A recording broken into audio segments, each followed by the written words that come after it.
Maravilha. Feliz Natal a todos, para quem não sabia, né? E eu também descobri isso recentemente. O Natal dura 12 dias, viu? No ano litúrgico da igreja.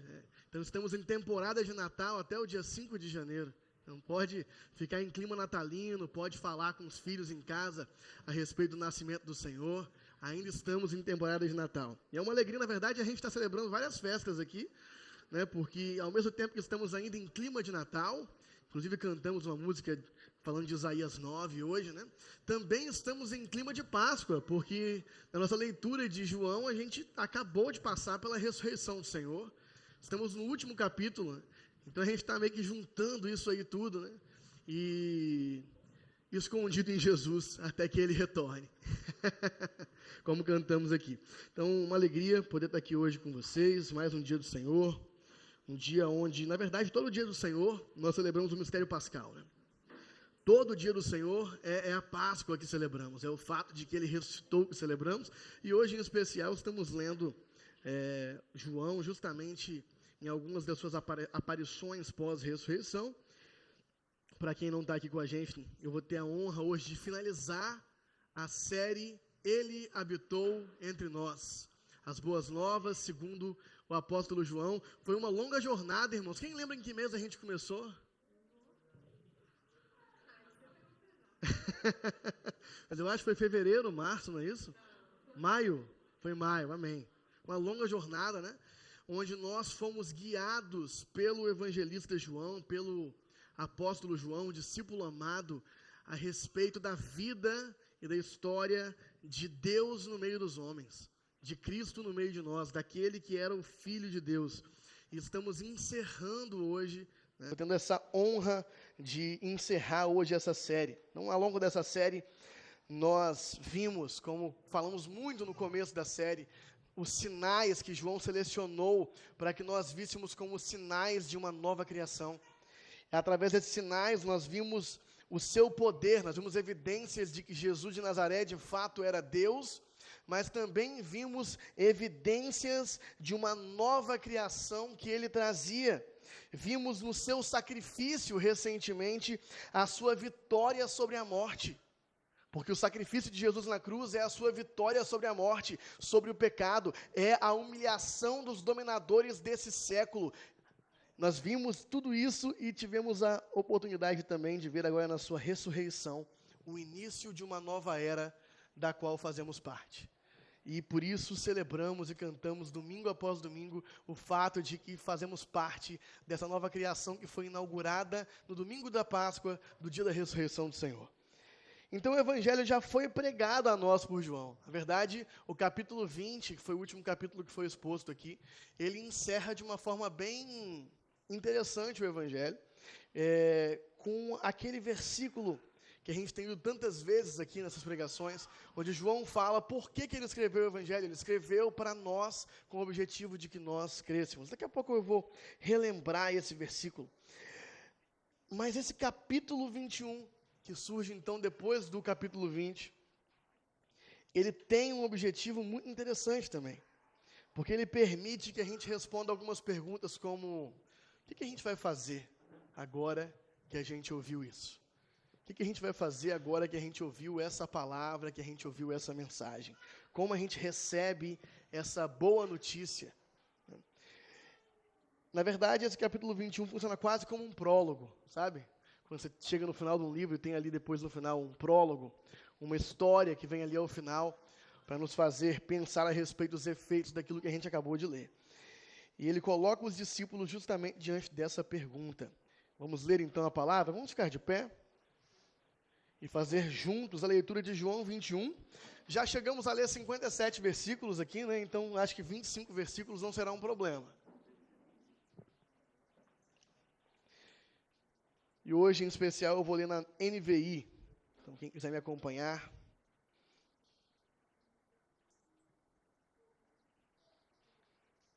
João, capítulo 21, vamos ver o capítulo inteiro. Gente, eu gosto dessa mesa mais para o centro aqui, viu? Então, eu vou tomar a liberdade de alterá-la. Isso, vou botar bem para cá. Porque, na verdade, o centro Está mais ou menos aqui, né? Se for ver a distribuição de cadeiras. Vamos lá, gente. João 21.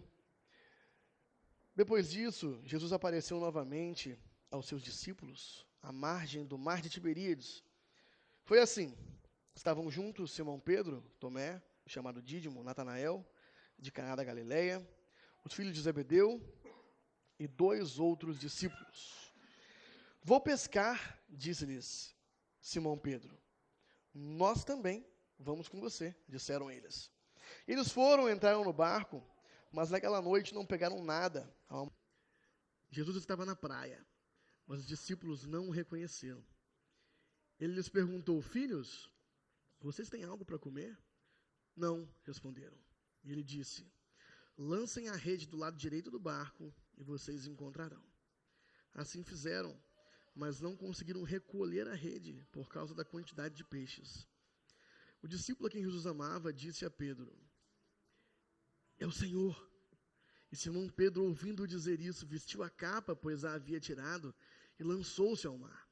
Os outros discípulos vieram no barco, arrastando a rede cheia de peixes, pois estavam apenas a cerca de 200 côvados da praia, ou 93 metros. Quando desembarcaram, viram ali uma fogueira, peixe sobre brasas e um pouco de pão. Jesus lhes disse: tragam alguns dos peixes que acabaram de pescar. Simão Pedro entrou no barco e arrastou a rede para a praia. Ela estava cheia, tinha 153 grandes peixes. Embora houvesse tantos peixes, a rede não se rompeu. Jesus lhes disse: venham comer. E nenhum dos discípulos tinha coragem de lhe perguntar: quem és tu? Pois sabiam que era o Senhor. Depois de comerem, Jesus perguntou a Simão Pedro: Simão, filho de João, você me ama mais do que estes? Ele disse: sim, Senhor, tu sabes que te amo. Jesus então disse: cuide dos meus cordeiros. Gente, eu pulei uma coisa aqui, hein? Vamos lá, vamos começar de novo. Depois de comerem, Jesus perguntou a Simão Pedro: Simão, filho de João, você me ama mais do que estes? Ele disse: sim, Senhor, tu sabes que te amo. Gente, está pulado aqui. Vou mudar para NAA. Aqui. Não, eu acho que tem alguma coisa errada na minha colinha. Vamos mudar para física aqui. Jesus lhe disse: venham comer. Nenhum dos discípulos tinha coragem de lhe perguntar: quem és tu? Sabiam que era o Senhor. Jesus aproximou-se, tomou o pão e deu a eles, fazendo o mesmo com o peixe. Esta foi a 3ª vez que Jesus apareceu aos seus discípulos, depois que ressuscitou dos mortos. Depois de comerem, Jesus perguntou a Simão Pedro: Simão, filho de João, você me ama mais do que estes? Disse ele: sim, Senhor, tu sabes que te amo. Disse Jesus: cuide dos meus cordeiros. Novamente, Jesus disse: Simão, filho de João, você me ama? Ele respondeu: sim, Senhor, tu sabes que te amo. E disse Jesus: pastorei as minhas ovelhas. E pela 3ª vez ele lhes disse: Simão, filho de João, você me ama? Pedro ficou magoado por Jesus ter lhe perguntado pela 3ª vez: você me ama? Ele disse: Senhor, tu sabes todas as coisas e sabes que te amo. Disse-lhe Jesus: cuide das minhas ovelhas. Digo-lhe a verdade, quando você era mais jovem, vestia-se e ia para onde queria, mas quando for velho, estenderá as mãos e outra pessoa o vestirá e o levará para onde você não deseja ir. Jesus disse isso para indicar o tipo de morte com a qual Pedro iria glorificar a Deus. E então lhe disse: siga-me. Pedro voltou e viu que o discípulo a quem Jesus amava o seguia. Este era o que estivera ao lado de Jesus durante a ceia e perguntara: Senhor, quem te irá trair? Quando Pedro viu, perguntou: Senhor, e quanto a ele? E respondeu Jesus: se eu quiser que ele permaneça vivo até que eu volte, o que lhe importa? Quanto a você, siga-me. Foi por isso que se espalhou entre os irmãos o rumor de que aquele discípulo não iria morrer. Mas Jesus não disse que ele não iria morrer, apenas disse: se eu quiser que ele permaneça vivo até que eu volte, o que lhe importa? Esse é o discípulo que dá testemunho dessas coisas e que as registrou. Sabemos que o seu testemunho é verdadeiro. Jesus fez também muitas outras coisas, e se cada uma delas fosse escrita, penso que nem mesmo no mundo inteiro haveria espaço suficiente para os livros que seriam escritos. Até aí, vamos orar. Pai Santo, obrigado pela Tua palavra. Obrigado, Pai, porque a Sua palavra inspirada, ela serve como porta de entrada para que nós possamos nos transportar para o século I e enxergar o Seu Filho, a Sua palavra viva, o Seu verbo que se fez carne, os Seus movimentos, Suas ações, Sua forma de falar, o Seu agir. E obrigado porque essa palavra nos permite agora ser como Tomé. Na verdade, não como Tomé, como aquele aviso de Jesus a Tomé. Aqueles que não viram, mas creram. E agora podem usufruir da vida que o Senhor trouxe consigo. Obrigado, Senhor Jesus. Obrigado, Pai, pela Sua palavra. E nesse dia pedimos que o Senhor avive ela em nosso coração, nos dando o espírito de sabedoria e revelação, para enxergar qual é a Sua vontade para nós a partir do texto. Em nome de Jesus. Amém. Podemos nos assentar. Oi, filha. Tudo bem com você? Papai pode pregar um pouquinho? Vai com o pastor Felipe, vai?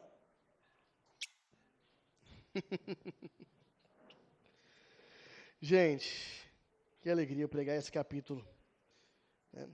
Queria chamar a atenção de vocês ao fim do capítulo 20, que é o versículo que imediatamente precede esse capítulo 21. João capítulo 20, versículo 30. Esse versículo serve como o que os estudiosos pensam ser a finalização oficial do Evangelho de João. Há certo consenso de que o capítulo 21 foi adicionado posteriormente, possivelmente pelo próprio João, ou pela igreja que ele trabalhava, como um prólogo mesmo. Motivo de talvez justificar o fato que a gente leu nos últimos versículos, de que ele estava para morrer, e que havia um boato correndo de que ele não morreria, e que esse boato era infundado. Jesus nunca tinha dito isso. Então pensa-se que justamente porque o discípulo amado estava ficando velho, esse prólogo foi adicionado ao seu evangelho, para que não houvesse dúvidas de que não havia essa promessa de Cristo de que ele não morreria. Foi apenas uma confusão. Ele apenas disse a Pedro de que não é problema seu o que eu faço ou não faço com João. Você vai morrer martirizado. Ele tinha acabado de falar isso para Pedro. Se ele vai ou não vai, não é problema seu. Então foi por isso que esse prólogo foi colocado. Mas vamos levar nossa atenção ao versículo 30 do capítulo 20, que é possivelmente o fim original do Evangelho, para a gente entender como que esse prólogo funciona. Vamos lá. Jesus realizou, na presença dos seus discípulos, muitos outros sinais milagrosos, que não estão registrados neste livro, mas estes foram escritos para que vocês creiam que Jesus é o Cristo, o Filho de Deus, e crendo tenham vida em seu nome. Então, gente, no capítulo 20, Jesus aparece aos discípulos, ele sopra o Espírito Santo sobre eles, ele faz um envio, uma espécie de grande comissão. No Evangelho de João, nós não temos a grande comissão exatamente como a temos em Mateus no Evangelho de João, mas a gente tem ele falando: assim como o Pai me enviou, eu envio vocês. E o capítulo, e termina, então, com isso aqui foi escrito para que vocês creiam que Jesus é o Cristo, o Filho de Deus, e crendo, tenham vida em seu nome. Está encerrado, o Evangelho foi pregado. João selecionou esses sinais, essa história, esses relatos para nós, justamente para aqueles que não tiveram a oportunidade que Tomé teve de ver e tocar, para aqueles que seriam aqueles que não veriam, mas creriam. Foi para isso que João seleciona isso, para nós. E ele separa isso com o objetivo, que lendo nós creiamos que Jesus é o Messias. Era ele. De fato, está satisfeita a expectativa de Israel, de seu rei messiânico. Era ele é o Messias. Mais do que isso, o Filho de Deus, ele é Deus entre nós, e ele traz com ele uma nova forma de vida. Então, ele completa com: e crendo, tenham vida em seu nome, que é algo que vai conversando com todo o Evangelho, porque ao longo do Evangelho, Jesus oferece para as pessoas uma nova forma de vida em N ocasiões. Ele oferece para a mulher samaritana uma vida que seria como uma fonte de água que jamais acabaria, que jamais teria carência de novo. Ele oferece, após a multiplicação de pães milagrosos, um pão que quem comesse jamais teria fome de novo. Então ele está o tempo todo falando sobre uma nova qualidade de vida, ele fala sobre vida e vida em abundância, e aqui João explica, é sobre isso. Creia que ele é o Filho de Deus, e recebendo ele, crendo, tenham vida em seu nome. Agora, veja bem, a consequência direta desse crer, desse receber a boa notícia do Evangelho, a boa notícia a respeito de Jesus que foi organizada, a consequência direta é que, crendo, tenham vida. Então, a pregação do Evangelho exige uma mudança. O recebimento do Evangelho por parte de quem o recebe provoca, cria, constrói, traz à tona uma nova vida. Se o Evangelho foi pregado e ele foi aceito, algo na vida dessa pessoa que ouviu tem que mudar.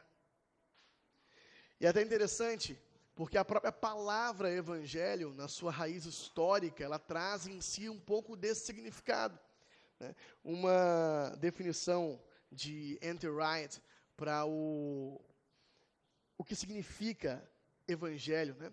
Que é essa palavra que a gente sabe que quer dizer boa notícia, mas que na verdade naquela época de Jesus, o termo já era utilizado para falar a respeito da história de reis e dos seus contos de guerra e do fato de que eles assumiram o poder. Então, o Evangelho de Jesus, a boa notícia de Jesus, falar isso dessa forma, era claramente dizer que está se escrevendo a história de um rei que tomou o poder.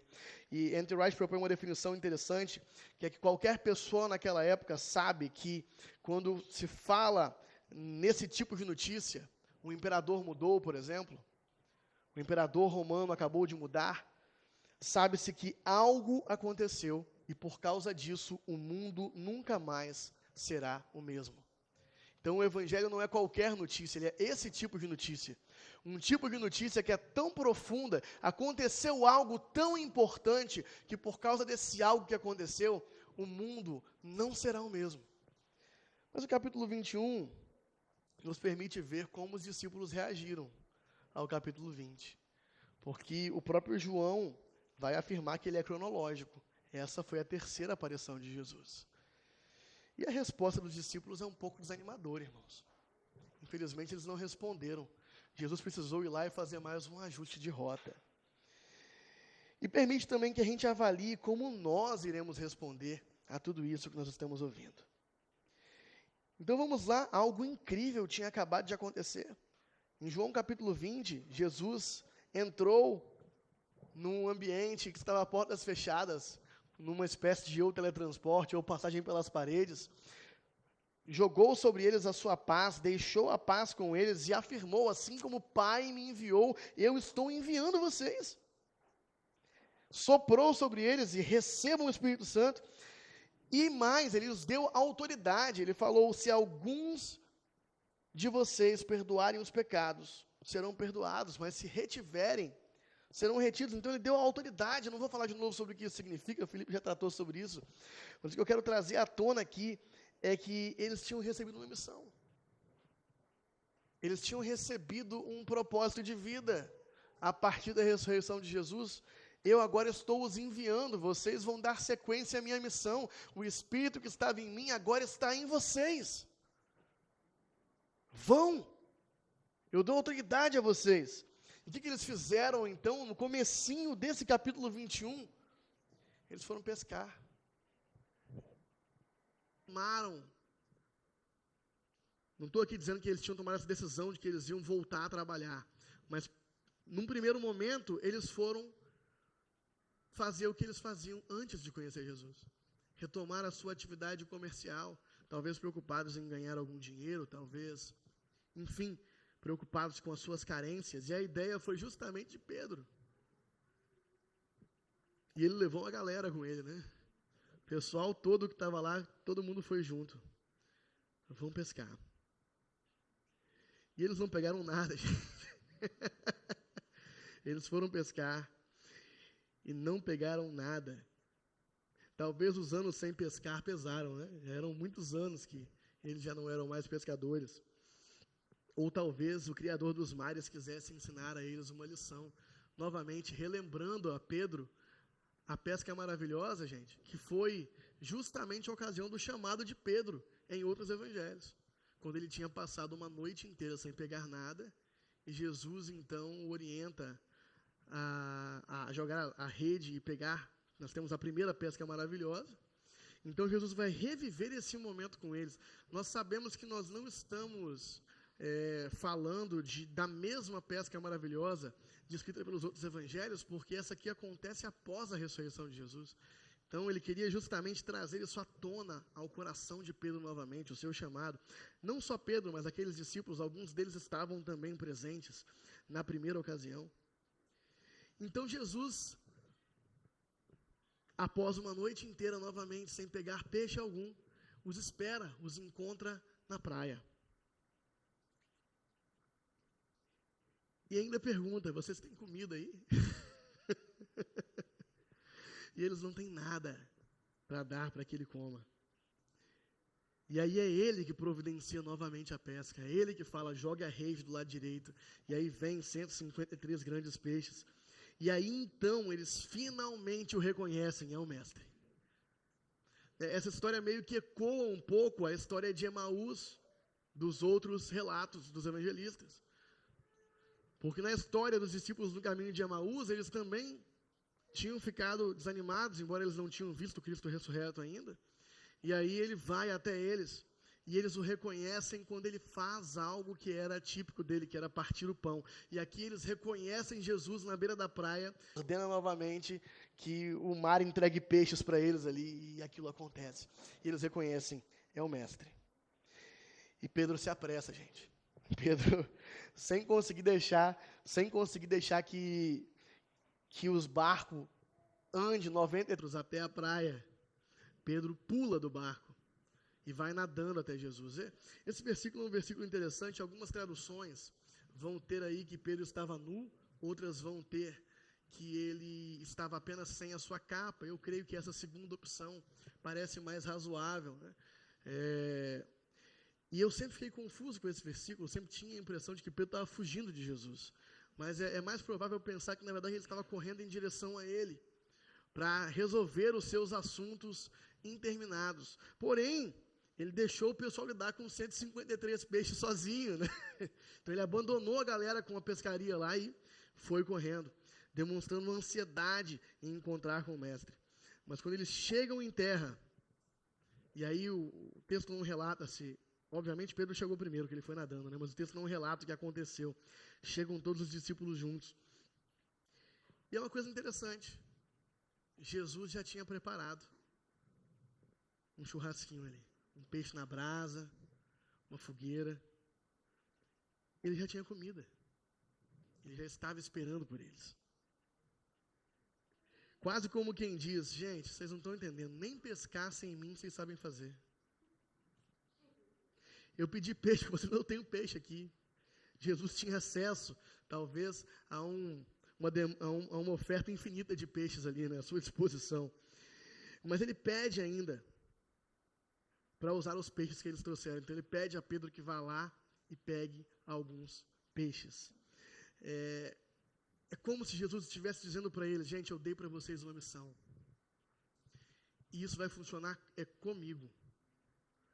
E não é nem que eu precise de vocês, é que eu quero trabalhar com vocês. A missão que foi dada aos discípulos de espalhar essa boa nova, de ser aqueles que continuavam o trabalho de Cristo, não é como se Cristo não fosse capaz de se comunicar. Não é como se ele não pudesse continuar o trabalho ele mesmo. Pelo contrário, é bem provável que seria mais efetivo, né? Se Cristo continuasse o trabalho da pregação do Evangelho ele mesmo. Não, mas ele quis trabalhar com eles. Então, embora ele já tivesse peixes, ele pediu que eles trouxessem um pouco do peixe que eles pescaram. dando a entender, então, como seria daí em diante a missão deles. Sigam com ele. Depende dele para acontecer. É vocês que dependem de mim. Continuem nessa missão. E agora, assim como ele provavelmente não precisa comer, mas ele quer compartilhar uma refeição com eles. E mais uma vez ele parte o pão no seu corpo glorificado e ele come pão e peixe junto com os discípulos. Agora percebam algo diferente em Jesus. Claramente, ele tem um corpo. A doutrina é a doutrina da ressurreição. Os cristãos não falam de Jesus ter se transformado num espírito superior. Os cristãos falam da ressurreição de Jesus. E só se fala em ressurreição porque às vezes a gente não pensa nisso, mas só se fala em ressurreição porque ele tinha um corpo. Se fosse somente uma aparição, sabe? Como muitas vezes nós ouvimos falar em aparições de santos. Se fosse somente uma aparição, poderiam dizer que era um fantasma, que era uma alucinação. Ou mesmo uma versão um pouco mais oriental, né? Ele se elevou, ele não é mais corpóreo. Não, no cristianismo não. O Cristo ressurreto tinha um corpo. É ressurreição porque era corpóreo. E nenhuma tradição religiosa antiga tem nenhuma ferramenta para lidar com isso, porque nunca em toda a história da humanidade alguém ressuscitou, muito menos alguém ressuscitou para nunca mais morrer. E de uma forma diferente, de uma forma onde, obviamente, era corpóreo, porque eles falavam em ressurreição, eles percebiam que ele tinha um corpo, eles percebiam que ele era alguém. Em alguns momentos eles até confundiam ele com alguma outra pessoa. Ele pode ser tocado, não sabemos se Tomé tocou ou não, mas ele ofereceu que fosse tocado. Obviamente era corpóreo, ele comeu, inclusive, porém, em algum nível há algo diferente nele. Ele atravessa paredes. Ele tem certos poderes, e ele tem algo que eles não conseguem identificar, porque perceba, eles queriam perguntar talvez se era ele. O João relata que eles não tiveram coragem de perguntar, quem és tu? Porque sabiam que era o mestre. Agora perceba, se ele tivesse com a aparência idêntica ao que ele tinha antes, esse texto não faria nem sentido. Esse texto dá a entender que eles sabiam, mas ao mesmo tempo tinha alguma coisa diferente. Ele estava no seu corpo glorificado. Andrew Wright faz um comentário interessante, teólogo anglicano. O corpo dele não está mais suscetível à decadência e morte. Como será que parece? Como será que é a aparência de um corpo incorruptível, de um corpo que não está mais suscetível à decadência e morte? Isso de alguma forma mesmerizava os discípulos. E é isso que é ressurreição. É isso que é ressurreição, e é isso que é talvez uma das coisas mais interessantes da encarnação, aquilo que celebramos no Natal. No Natal nós celebramos o mistério da encarnação, que é o mistério de que Deus escolheu para si uma existência corpórea para todo sempre, porque agora Cristo ressurreto habita com o Pai em regiões celestiais em um corpo. Em um corpo que agora é dele. É o mistério da encarnação, que na ressurreição não é desfeito, antes é confirmado.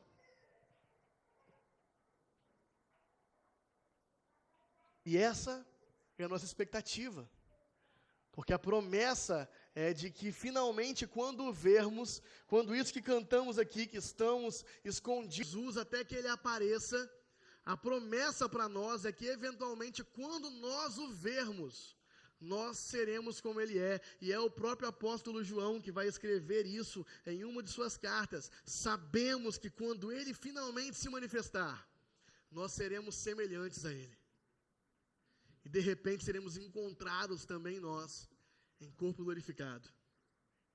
Essa existência que temos certeza não se parece nada com as propostas de pós-vida dos orientais, nem dos kardecistas. É uma proposta corpórea, mas ao mesmo tempo não sabemos muito bem qual será a diferença em relação ao que temos hoje.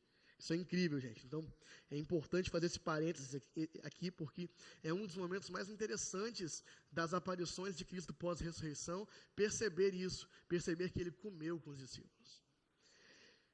E ele prepara então, voltando aqui à nossa narrativa, ele prepara uma fogueira. Prepara ali uns peixes na brasa.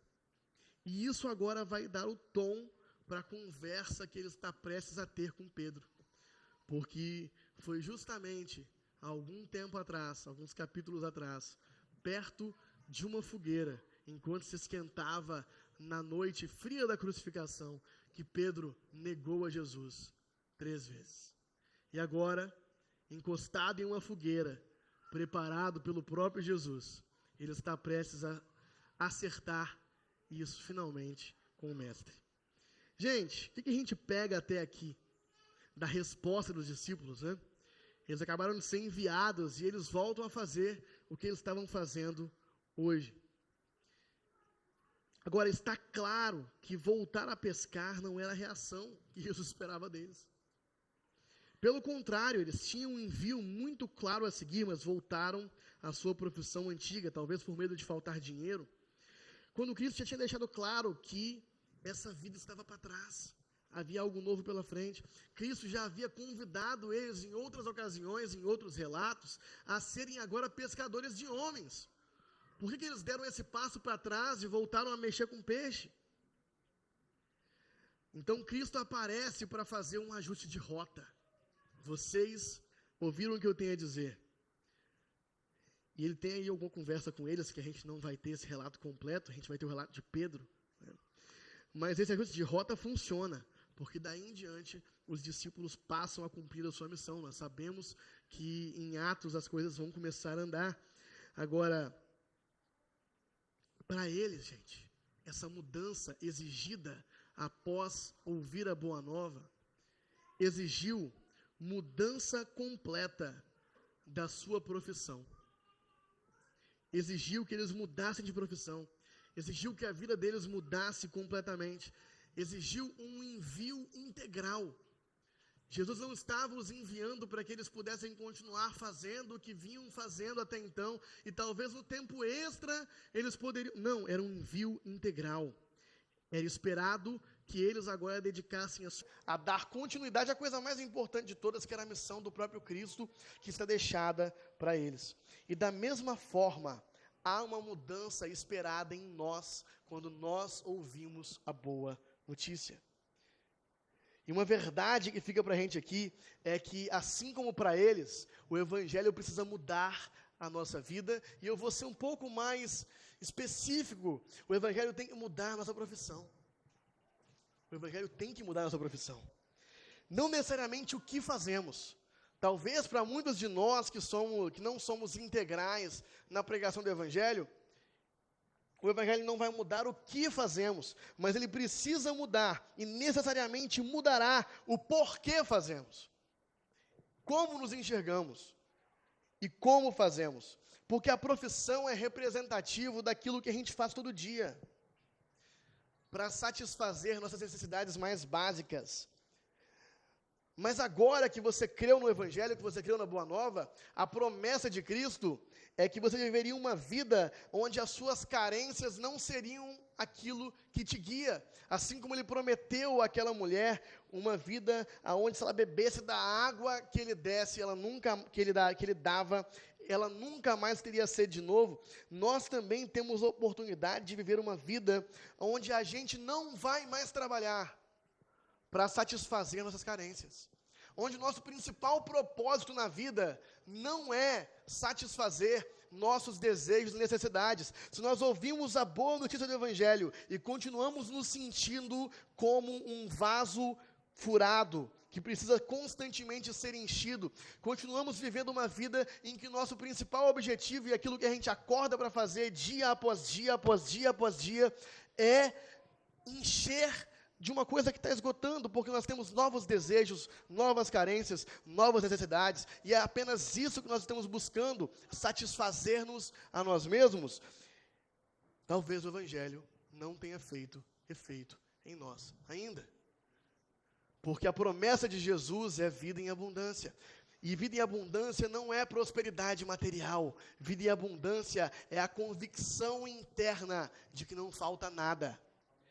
De que, como Jesus fala em outro evangelho, é o Pai que está cuidando de nós, é o Pai que não deixa faltar comida para as aves do céu, é o Pai que não deixa faltar roupa para os lírios do campo, e o Pai é que está cuidando das nossas necessidades básicas para que nós possamos cuidar do seu reino.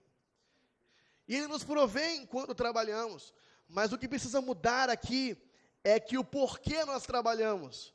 Nós não vamos agora a nossa profissão com o objetivo de satisfazer nossas carências, porque é Ele que nos provê através disso. Nós vamos então a nossa profissão com o objetivo de mostrar quem Ele é lá, de continuar a sua missão naquele lugar, de abençoar nossos chefes ou clientes ou pessoas que atendemos com os talentos que Ele nos deu. Porque nós não estamos mais nos movendo por carência e necessidade. Nós começamos a nos mover a partir de uma convicção de que não falta nada. A partir de uma convicção de que Jesus mudou tudo. A partir de uma convicção de que nós temos algo para oferecer que falta em todos os ambientes aonde o Evangelho ainda não penetrou. E essa é a principal coisa que fazemos. Para alguns de nós, isso vai significar mudar de profissão, mas para a maior parte de nós, isso vai significar parar de pensar em nós mesmos, como Rafael, da agência de marketing, como Felipe, professor de química, como Rosete, da corretora de seguros, e sim como de Cristo disfarçados, agentes secretos de Cristo disfarçados, que parece que vem de seguro, mas na verdade está mais interessado em ajudar pessoas. Na verdade está mais interessado em amar pessoas. O Evangelho precisa mudar a nossa profissão, ou pelo menos como nós nos enxergamos dentro dela. Porque não podemos continuar, depois de ouvir tudo isso, a viver uma vida que é marcada pela cadência das nossas necessidades egoístas. Jesus nos permite estar mais preocupados agora com nossos irmãos, porque Ele está cuidando da gente, porque Ele já nos deu uma vida nele de total satisfação. Isso não quer dizer que não vai ter falta física, não quer dizer que não vai faltar nada em algum momento. Parece mais com o que Paulo fala, quando ele fala que ele aprendeu a ser satisfeito com qualquer coisa. Parece mais com o que Paulo fala quando ele fala que ele sabe ter pouco e sabe ter muito. Porque ele pode ter pouco e pode ter muito. Ele pode ter fome e pode ter o que comer. Ele pode ser pobre e pode ser rico. Porque ele pode todas as coisas naquele que o fortalece. Esse versículo perde um pouco a graça, né? Quando a gente lê o contexto dele, né?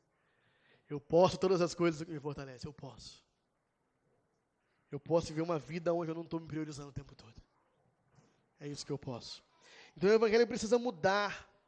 Nós não podemos simplesmente ouvir essa mensagem e voltar. Ouvir esse Evangelho de João inteiro que ouvimos até aqui e voltar a fazer o que nós fazemos como se a coisa mais importante das nossas vidas fosse ganhar dinheiro. Fosse satisfazer nossas necessidades. Fosse encher a barriga. Então isso nos liberta para amar o próximo. Trabalhar não mais para pagar conta, mas para encontrar nossos irmãos. E não só trabalhar, eu falei a questão da profissão aqui, porque ela talvez seja a coisa que a gente faz na maior parte das horas do nosso dia. Mas é mais profundo do que isso. É fazer todas as coisas, e absolutamente todas elas, não por nosso exclusivo interesse, mas sim pelos interesses de Cristo, para a glória de Deus e para o bem do mundo. E aí eu te pergunto, por que você vai na padaria de manhã? Como Paulo Borges Júnior gosta de perguntar às vezes. Por que você vai na padaria de manhã? É para comprar pão ou é para encontrar o padeiro? Por que você repete a sua ida naquele restaurante? É porque você gosta da comida ou é porque Cristo também tem que ser visto naquele lugar? No fim, pode ser que nós vamos acabar fazendo coisas muito parecidas com o que estávamos fazendo antes, mas o porquê tem que mudar, porque a gente carrega algo. Há uma vida dentro de nós que flui, que transborda. A coisa mais importante para a gente, então, não pode ser se encher. porque a gente já está cheio. E Jesus, então, tem esse tempo com os discípulos para fazer esse ajuste de rota. Assim como ele fez com Pedro. E aí a gente entra, então, aqui na famosa conversa de Jesus com Pedro, à beira da praia, onde ele vai fazer as 3 perguntas que a gente já está acostumado a ouvir. Você me ama? 3 vezes. Espelhadas com as 3 negativas de Pedro. Porque ao mesmo tempo que Pedro negou que ele sequer fosse um dos discípulos, sendo que ele talvez no coração dele se achasse o primeiro dos discípulos, ele era o mais velho, ele era aquele que tinha recebido de Jesus o título de a rocha. Petrus, a rocha, aquele através de quem eu vou começar esse processo de edificação da minha igreja. Aí há discussão se a rocha é Jesus, se a rocha é Pedro, mas é inegável. Ele seria uma parte importante desses primeiros passos. Ele seria uma figura importante, uma primeira liderança na igreja, como o livro de Atos vai confirmar. Pedro se torna essa pessoa, mas ele tinha dito que não era sequer um dos discípulos. E o discípulo amado sabia. E ele sabia que Jesus sabia. Ele certamente estava envergonhado, à beira da fogueira, lembrando daquele momento, com o mestre frente a frente com ele, vendo que a preocupação dele, de que Jesus ia morrer e ia acabar tudo, era bobeira. O mestre estava ali ressuscitado, ressurreto, na frente dele, da forma que ele disse que estaria. Vamos ler o texto novamente. Depois de comerem, Jesus perguntou a Simão Pedro: Simão, filho de João, você me ama mais do que a estes? E, gente, uma ênfase. Pedro tinha dito na ceia. É bom lembrar, no fim da refeição, da ceia do Senhor, Pedro tinha dito: eles podem até te abandonar, mas eu vou com você até a prisão ou mesmo até a morte. Então Jesus começa massacrando aqui. Pedro, você me ama mesmo mais que eles? Você me ama mais do que estes? Mas Pedro não dá para trás, não. Pedro responde: sim, Senhor, eu te amo mais que eles. Tu sabes que Jesus responde: cuide dos meus cordeiros. Novamente Jesus disse: Simão, filho de João, você me ama? Ele respondeu: sim, Senhor, tu sabes que te amo. Jesus disse: pastorei as minhas ovelhas. E pela 3ª vez ele lhes disse: Simão, filho de João, você me ama? E Pedro ficou triste porque Jesus lhe perguntou pela 3ª vez: você me ama? E ele disse: Senhor, tu sabes todas as coisas e sabes que te amo. Jesus lhe disse: cuide das minhas ovelhas. Em verdade lhe digo que, quando você era mais jovem, se vestia e ia para onde queria, mas quando for velho, estenderá as mãos, e outra pessoa o vestirá, e o levará para onde você não deseja ir. Jesus disse isso para indicar o tipo de morte com a qual Pedro glorificaria a Deus. E então lhe disse: siga-me. Então vamos lá, gente. A coisa mais importante nessa conversa é que ele repetiu a pergunta 3 vezes. O próprio texto marca isso para a gente. E o texto marca isso como repetição. Agora, é sabido, e talvez muitos de vocês já ouviram alguma pregação, onde a gente traz à tona o fato de que João usou 2 palavras diferentes para amor. De que Jesus falava agapau e João respondia filéu, até que no final Jesus fala filéu também. Eu não vou entrar nessa aqui hoje, ok? Vocês provavelmente já ouviram, e há também certa discussão se era isso mesmo que Pedro queria dizer, porque Pedro no final falou que perguntou 3 vezes. Alguns estudiosos vão falar que naquela época essas palavras não tinham uma distinção tão clara. O ponto mais importante era relembrar Pedro da negação. E a mensagem para Pedro, que Jesus tenha alterado as palavras para significar que ele não o amava tanto quanto ele, de fato, a mensagem foi recebida. Pedro não o amava tanto quanto Jesus o amava. E essa mensagem foi clara. Pedro, você prometeu o que você não podia cumprir. Mas Jesus responde cada uma das respostas de Pedro, não com, olha o que você fez. Pois é, não acho que você ama não. Não, Jesus responde cada uma das respostas de sim de Pedro com uma missão, com um trabalho, com um novo desafio, com um desafio que agora Pedro pode cumprir. Porque Pedro não podia ir com Cristo até a morte. Mas ele pode agora obedecer esse novo desafio. E agora Jesus ama Pedro e dá para ele algo que ele pode fazer. Cuide dos meus pequeninos. Cuide das minhas ovelhas. Pastoreie as minhas ovelhas. Alimente as minhas ovelhas. É um chamado pastoral para Pedro. Se você me ama, Pedro, pastoreie as minhas ovelhas. Agora, Pedro, você não vive mais só por você. Agora você vive por sua família. Em especial pelos pequeninos. Por aqueles que estão ainda começando na fé. Ou pelos pequeninos de fato, as crianças mesmo. Cuide deles, cuide das... Jesus está mais uma vez passando para os discípulos a missão dele. Como ele já tinha feito no capítulo anterior, assim como o Pai me enviou, eu envio vocês. Mas agora com Pedro de forma especial. Talvez Pedro tenha em mente ali ainda o discurso de João 10 a respeito do bom pastor. Porque Jesus já tinha dito, eu sou o bom pastor, e o bom pastor dá a vida pelas ovelhas.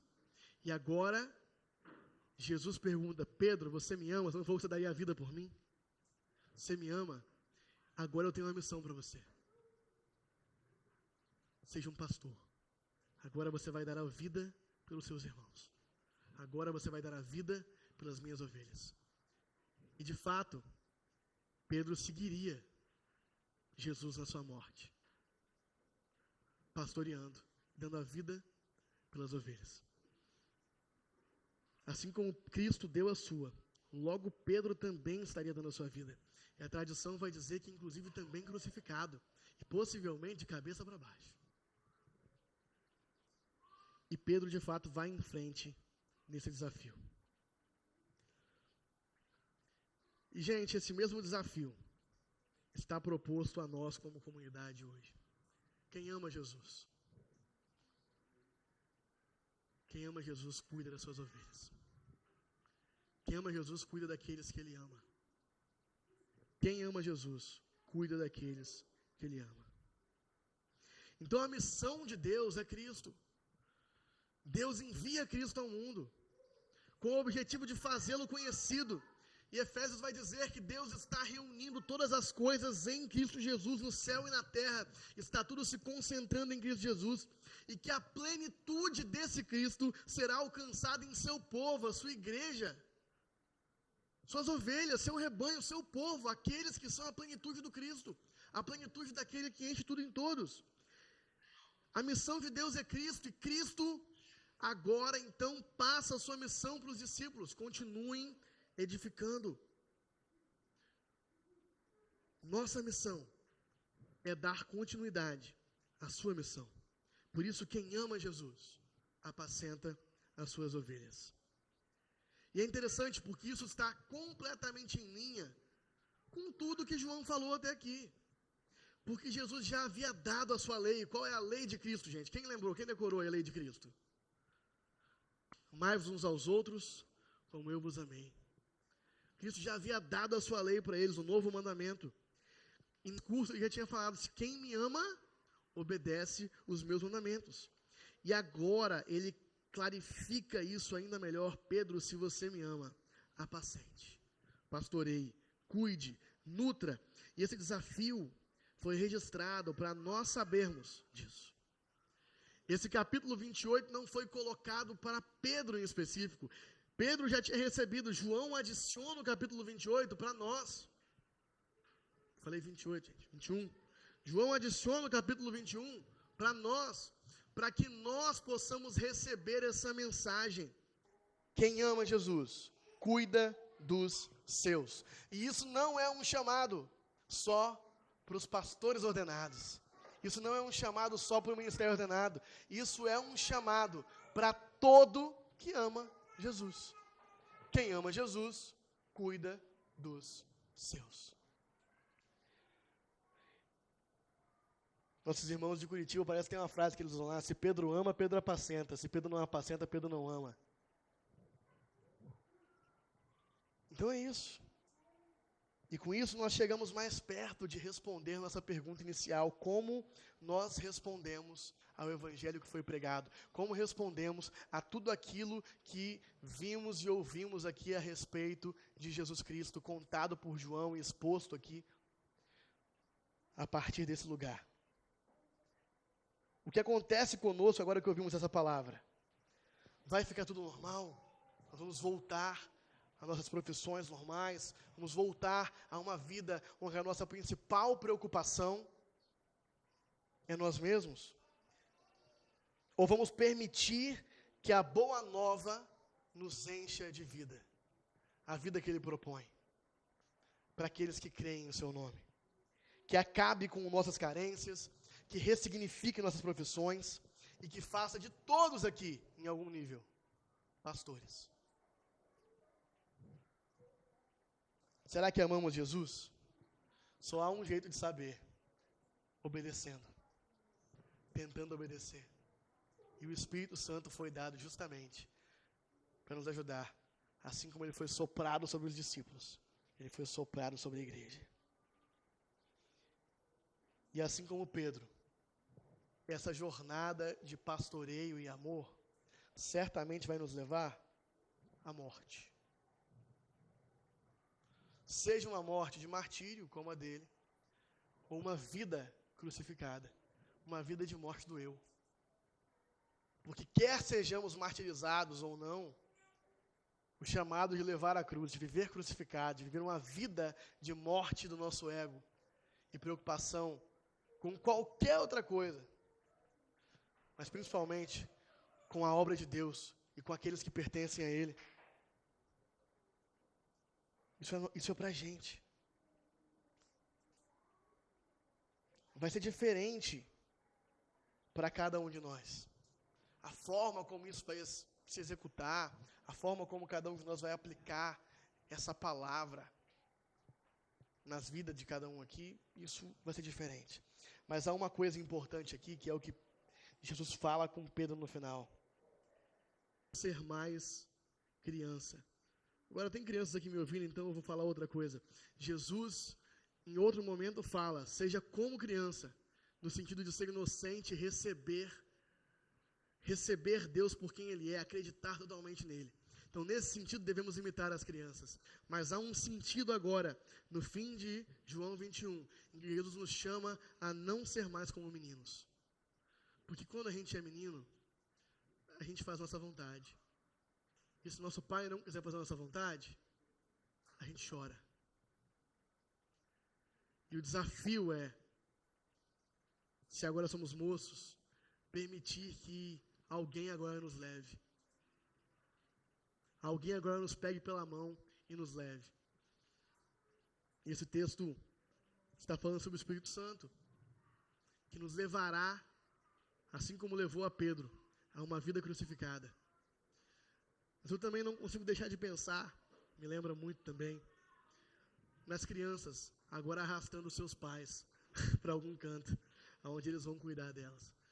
Porque agora vivemos uma vida onde estamos preocupados com as ovelhas do Senhor. Então, são os interesses de outras pessoas. São nesses interesses que a gente vai estar concentrado. E seremos guiados pelo Espírito Santo para a cruz, para o lugar aonde entregaremos nossa vida pelos nossos irmãos.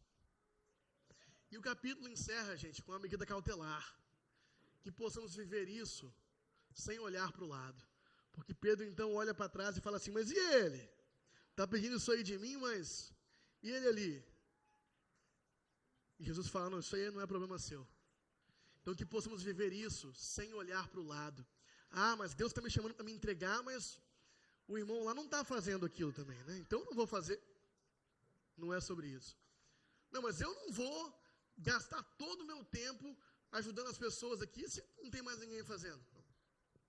Não é sobre isso. É Jesus e você.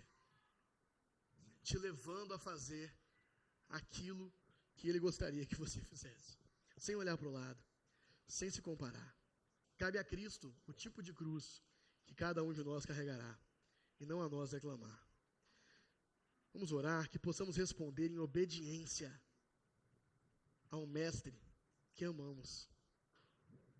E se o amamos, que possamos responder em obediência, amando aqueles que Ele tem nos dado para amar. Essa é a mensagem final do Evangelho de João. Ele nos oferece uma vida como a dele. Sem carência de amor, sem limite para o quanto podemos amar. E não é sobre poder, né? Porque para ensinar isso, ele justamente se esvaziou de todo o poder. Morreu uma morte de cruz.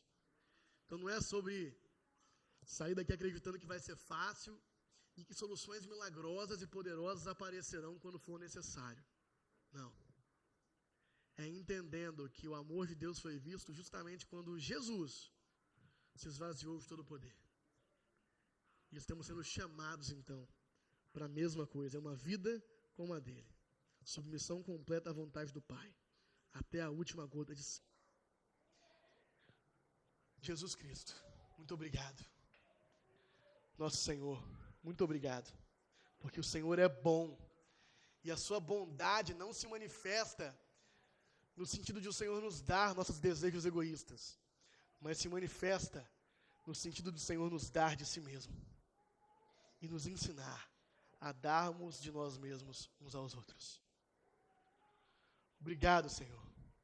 Porque o seu Evangelho, a boa notícia a respeito do Senhor, nos permite vislumbrar um dia onde todos serão como o Senhor é. Uma sociedade perfeita, uma comunidade de pastores onde uns cuidam dos outros. E por mais que saibamos que essa realidade está reservada para nós quando o Senhor se manifestar, nós queremos viver isso hoje, Jesus. Nós queremos ser essa comunidade de pastores. Nós queremos ser esse povo que cuida um do outro, respondendo aquilo que o Senhor pediu. Esse povo que dará para o mundo um motivo para crer que o Senhor é quem o Senhor diz que é. Porque nós amamos uns aos outros. Porque nós cuidamos uns dos outros. Faz essa verdade arder no nosso coração. Conceda que nós nos tornamos mais parecidos com você, um pouco mais nessa manhã. Senhor Jesus,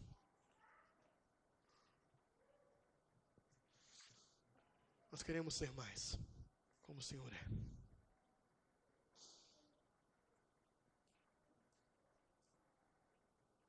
Nos faz te amar mais. É o que pedimos em nome de Jesus. Amém. Amém, gente. Que alegria podemos encerrar o Evangelho de João com esse desafio